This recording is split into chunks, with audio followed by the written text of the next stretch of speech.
Welcome to episode number 139, Helping Youth with Emotional Difficulties, Part 5, Relationships.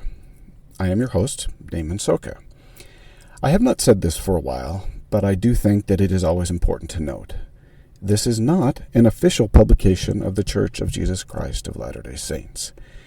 I am a member, and what I state for the most part is my own opinion and comes from my own personal experiences, as well as those of others who are members of the church. Now today I'm going to talk about relationships and how they impact youth struggling with emotional difficulties. It will be obvious to anyone who has even remotely studied relationships or been in one that one 15-minute podcast is certainly not going to cover the subject or answer all the questions. We have whole sections of libraries, college degrees, and cable channels devoted to just relationships.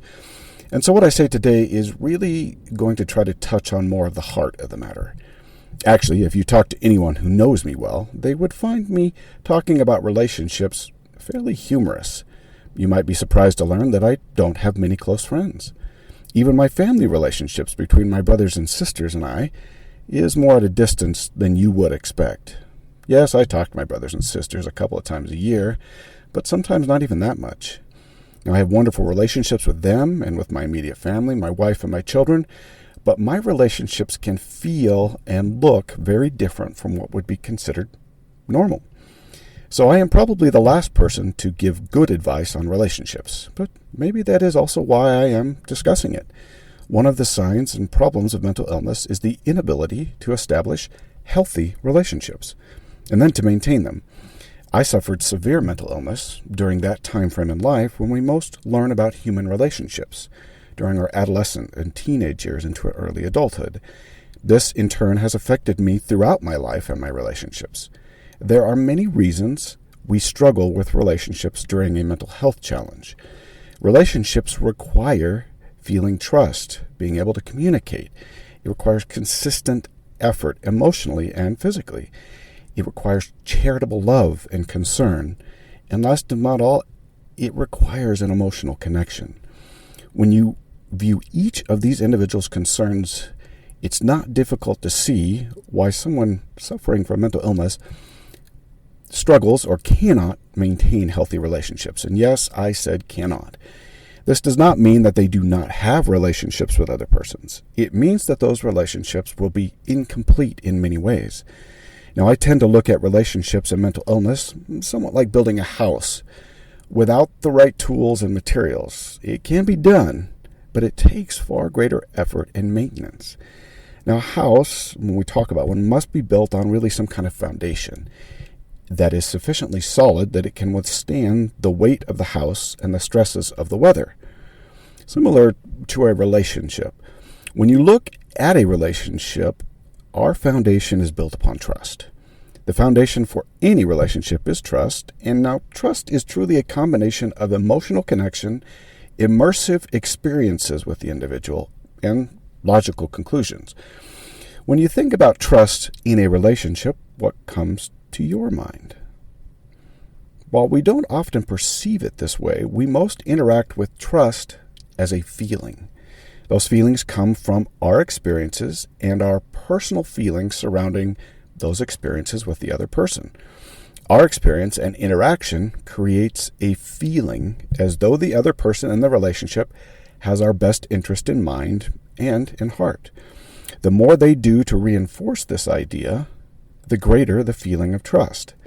Trust and love, charitable love, will run together. It is nearly impossible to have trust without some type of unselfish love. Now, trust is an interesting emotion, and it also tends to be quite fragile.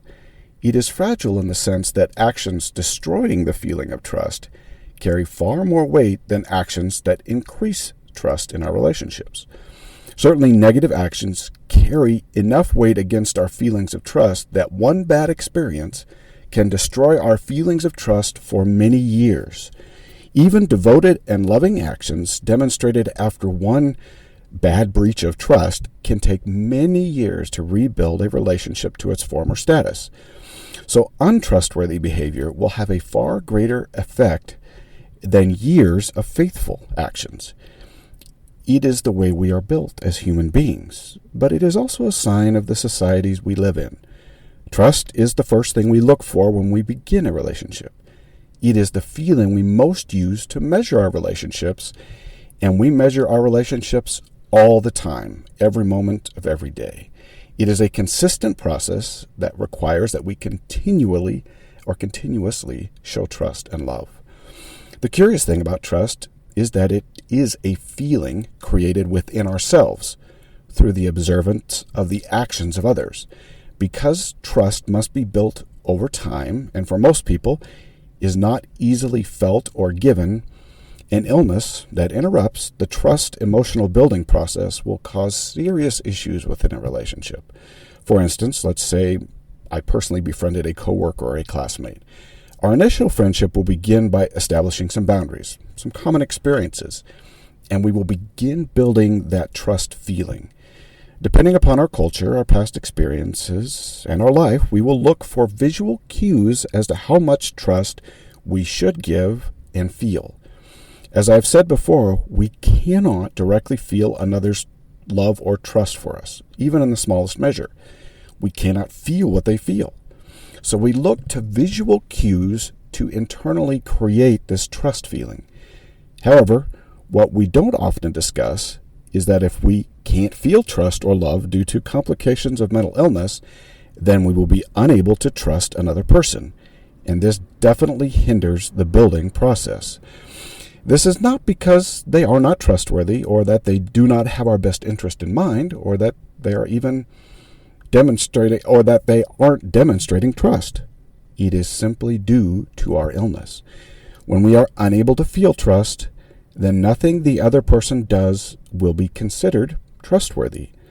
Also of great importance is the idea that when we feel the suffering, darkness, depression, anxiety, and pains of our illness, as much as we might attempt to mask it, it will show in our actions and in our visual cues we are sending out to the other person. Our depression, our anxiety from the perspective of another person can seem as though we don't care or love them. While we might be able to mask these issues from someone who is a casual acquaintance, to those with whom we spend our time, the shift in our feelings will be undeniably noticed. Fortunately, our depressions, our anxieties, and even our manias can outwardly appear selfish in nature, and that causes us to appear untrustworthy as far as a relationship is concerned. And so the person who is not suffering with the illness, and perhaps is unaware of our illness, will often view this as a weakening of the relationship. Some of these concerns and issues can be abated in moderate ways by explaining our illness to those closest to us. But even with this explanation, it is difficult to have a relationship with someone who emotionally cannot extend themselves to you. One of the major reasons or issues with mental illness is that emotionally it causes an inward retreat, and we will often spend a great deal of time and effort just managing our problematic emotions. We also tend to avoid being around others because we simply do not feel like interacting, and it is difficult to be depressed and be around happy people.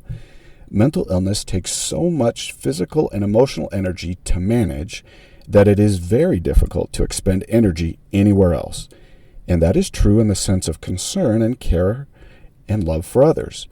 The simple answer to the question as to why relationships are so difficult with mental illness is really, truly about feeling trust and the ability to extend oneself beyond our personal inner concerns.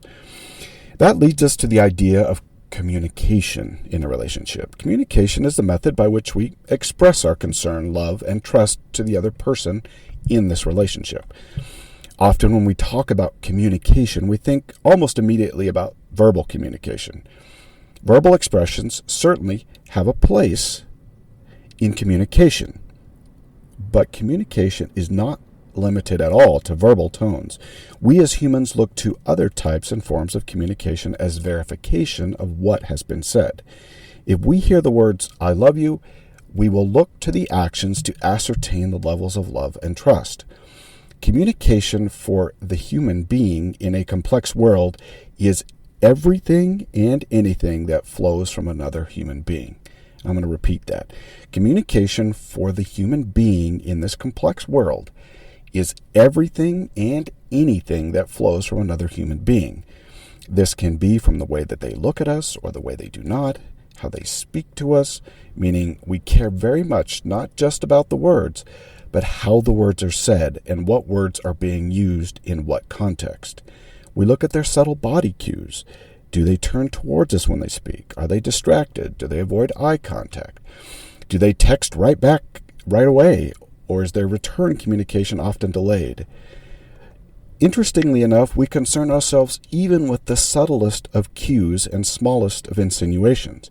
Indeed, we often look for a mountain of information from the molehill that is being communicated. Through our own communication, we are constantly reviewing and adjusting our view of trust and love. Our trust is either increasing or decreasing in our relationships. The problem with communication is that interpretation is often problematic. Our interpretations of someone else's communication is going to be based on what we know, based on our experience, our ability to interpret, and also our personal emotional state when we are interpreting. If I'm feeling terribly depressed, it will be difficult for me to view someone's actions as trustworthy. Our interpretation of the outside world is highly influenced by our current emotional state. If I'm seriously anxious, then I will likely interpret someone's actions suspiciously or with greater scrutiny. If I am depressed without any desire to do anything, it is very tough to feel loved and valued. And so others' actions demonstrating their love for us are likely to be ignored or misconstrued. A secondary but important concept of communication is also the idea of reciprocity. Individuals with whom we share a relationship will expect that we will communicate back to them.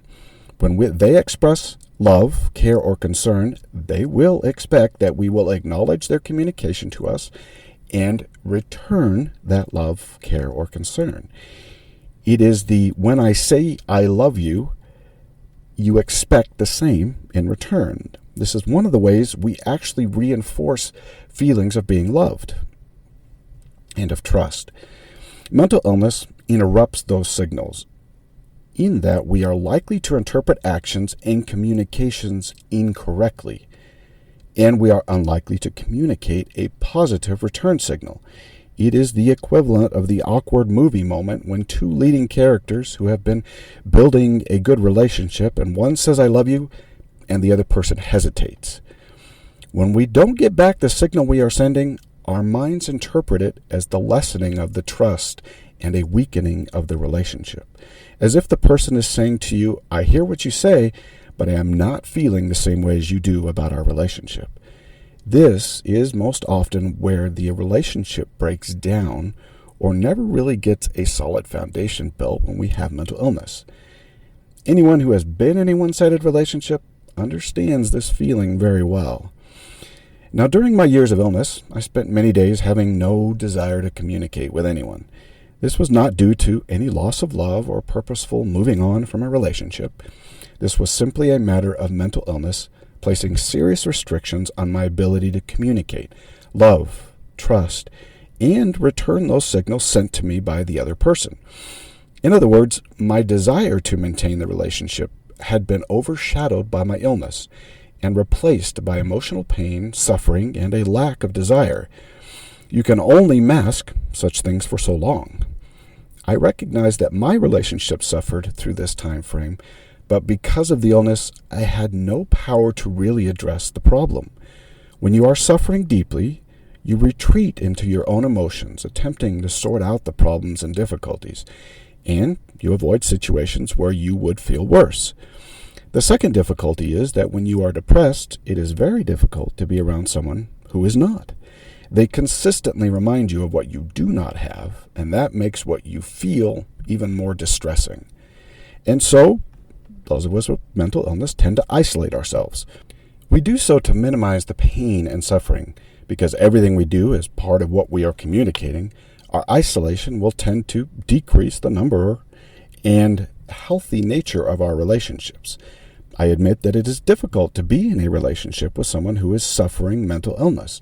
because more often than not, they require a significant amount of attention, love, and energy that is simply not returned. They do not have the capacity to return that love and energy. And while we can understand that they have an illness and that they cannot return our demonstrations of trust and love, our minds still struggle to reconcile what it is seeing, feeling, and what is being communicated. In other words, our mind works through our experience, and our experience tells us that when someone doesn't return our communications of love and trust, then they do not love or trust us. That is a difficult barrier to overcome, especially for individuals learning to communicate and develop relationships, and those who have mental illness. It is also very difficult for new relationships that require more attention, more communication, and effort. When we talk about relationships, we talk about feelings. Sure, we might mention things like compliments, assurances of love, and admiration, but we feel our relationships. This requires that we are capable of feeling great love, concern, and trust. When we struggle with mental illness and the emotional dissonance that comes with it, those feelings will not be as readily accessible and may not be accessible at all. And so while our relationship might be running along its course just fine and its development is progressing, we will be unable to feel it. And how we feel about our relationship in the moment is our personal measure of trust and love found in that relationship. Now, this causes our relationship to feel broken, or worse yet, we can feel as though we are no longer loved or needed. Now, the problem is obvious.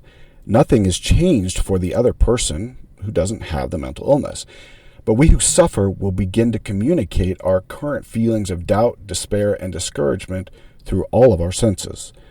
This disconnect between what we did feel and what we do feel and our outward demonstration of it will tend to cause our relationship to suffer greatly.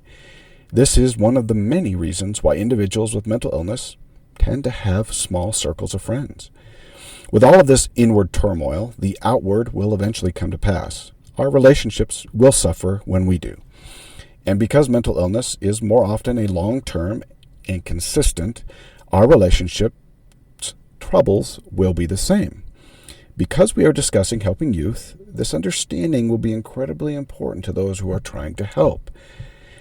Now, when we're trying to help the youth, there are a few things we actually can do. The first thing that a struggling youth needs is consistency and stability in their relationships. While their outward emotions and behaviors will vary due to the illness, they will need to see and feel loved, accepted, and trusted. What they need is to feel as though your relationship with them has not changed. Now, this is going to be very difficult for anyone, including mature adults. Our minds naturally reciprocate the emotions demonstrated by the other person in our relationships. If that person is being reclusive and isolating, our natural tendencies is to do the same. We might think that they need their space. The truth is that while they might need a little more space because it is difficult to be around someone who is happy and energetic, they still need to know that the relationship has not changed, that our love and trust has not diminished.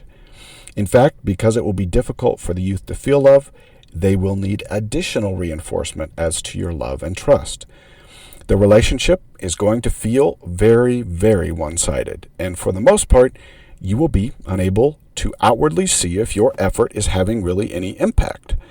What I will tell you, as someone who has suffered and has been through this, is that it has a great effect upon the youth, even though you may not see it, and even when the suffering youth cannot recognize it. I can tell you this because I have been there, and I can tell you that it makes a great deal of difference to the youth. The second thing that youth need is help recognizing their own emotional states.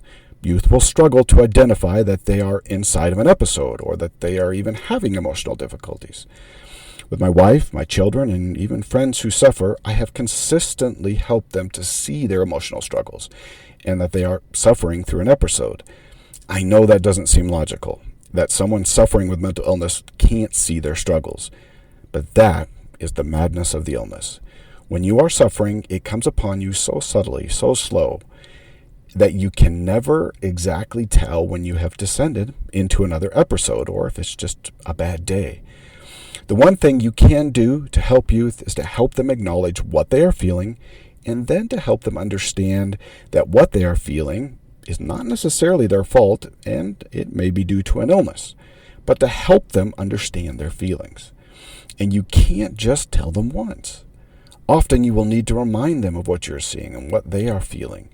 I'm not asking you to be a therapist, but to simply discuss what they are feeling and to help them understand that sometimes our body chemistry causes our feelings to be out of sync with the reality of everything else. Just helping them to talk about what they're feeling actually is going to be very beneficial. Now, I should probably note that most youth in an episode are not going to want to talk because they are not accustomed to talking about their feelings or even accomplishing a self-analysis. Now, as a society, we focus heavily on the measurable and that which can be easily replicated and explained, what we refer to as a scientific method. Emotions do not fall neatly into this methodology. In fact, they don't fall into it at all. And so we tend to diminish the reality of emotional connections in our lives. And we avoid such things as taking an emotional inventory and internal self-evaluation. Not only do we avoid them, but we avoid teaching our youth and children how to self-evaluate and then to work with that evaluation to adjust our emotional reality. Because we as a society, and often as a church, avoid this teaching and training, I wouldn't necessarily expect a long discussion out of the youth. One of the main things, though, we can do to help the youth is to teach simple self-evaluation and personal self-therapy. Yes, I know that we're not trained therapists, but there are simple things we can do to help. In the next episode, I will talk mainly about this idea of self-evaluation, and then what to do with that evaluation to help ourselves and our youth to better manage healthy emotional states. Third, and I know I say this regularly, a youth who has mental illness will need help getting help. Many youth do not know that they are suffering, and our society often points dismissively to hormonal issues. Just hormones and changes in the body, we say, and then walk away. There exists some truth to the changes in hormones in the body, but those changes should not cause serious emotional issues that last over a longer period of time, probably more than a couple of weeks. When a youth struggles regularly and over time has serious emotional issues, we should consider discussing what we are seeing and what help they might need with them, their parents, and their leaders. We should consider discussing concerns with them. What should be said and understood is that a youth is very unlikely to discover or diagnose their own illness or problems. They will need help, and it is going to take some time and effort to get that help. It takes time to properly diagnose and treat a mental and emotional illness. Emotional illnesses do not repair or dissolve overnight. It will likely take weeks of consistent management and even possible therapy and medications to bring the emotional difficulty back into alignment with normal emotional states. Fourth, and perhaps most important, is the development of the youth's relationship with the Savior and the Father. When we suffer emotional illness, it affects our ability to feel and hear the Spirit and to recall moments of spiritual growth and testimony. It pauses our ability to feel those positive, sustaining emotions necessary to have hope and joy. A youth is likely to feel as though God does not exist, and if He does, He doesn't care for them. To feel our testimony, we need to feel love and recall those positive, stirring emotions that led us to feel truth in the first place. Youth will need positive, consistent encouragement to continue to do those things that will help them develop spiritually, such as attending church, reading scriptures, praying, and really all those things necessary to maintain and develop their relationship with the Savior. We can teach them to be open and honest in their prayers, respectful, but honest. We can teach them how to listen to the Spirit and how the Spirit speaks. We can teach them that their illness will interrupt spiritual communications they receive. When youth stray, who have mental illness, we can be unconditional and non-judgmental in our love and in our efforts, and seek to educate and to love them. When you stray because of mental illness, we must be patient and allow the Lord to work His miracles. The Lord cares very much for those youth whom He has given this emotional weakness, and He is consistently watching out for them. Yes, I know that it feels terrible to watch someone you love suffer, and we must all do what we can to relieve that suffering. But in so doing, we should understand our mortal limitations and allow the Lord to do His work. The one thing I have learned with mental illness is that the Lord provides additional mercies to those who suffer and greater forgiveness because of those altered realities brought about by the mental illness. He also provides wonderful revelations, blessings, and great mercy to those whom come to the aid of those who suffer. May the Lord bless you this week to see those who are suffering, to receive that revelation, and to know how to help. Until next week, do your part so that the Lord can do His.